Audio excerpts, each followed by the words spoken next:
আপনাদের সামনে নতুন একটা ভিডিও নিয়ে চলে আসলাম। এটা একটি পুশ শাওয়ার, দেখতেই পাচ্ছেন। পুশ শাওয়ারটা আমি এখন এই অ্যাঙ্গেল স্টপ পটের সাথে লাগাবো। দেখতে থাকুন কিভাবে আমি এই পুশ শাওয়ারটা এই প্লাস্টিকের অ্যাঙ্গেল স্টপ পটের সাথে লাগাই। এটা একটি কমোটের। দেখতে থাকুন কিভাবে আমি এটা লাগাই। যে দেখতেই পাচ্ছেন এটার সাথে এই লকটা দিছে, আর এই যে রয়্যাল প্লাগ, রাবার, স্ক্রু সব এটার ভিতরে আছে। আমি এখান থেকে রাবারটা নেব, রাবারটা নিয়ে এখানে লাগাবো। দেখতে থাকুন কিভাবে আমি এই পুশ শাওয়ারটা লাগাই।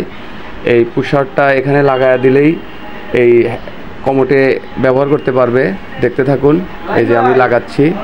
এটা লাগানো শেষ হলেই আমি এই অ্যাঙ্গেল স্টপ পটের সাথে এটা ফিটিং দিয়ে দেব। দেখতে থাকুন কিভাবে আমি এই অ্যাঙ্গেল স্টপ পটের সাথে এটা ফিটিং দেই। ধন্যবাদ সবাইকে। আসসালামু আলাইকুম। দেখতে থাকুন।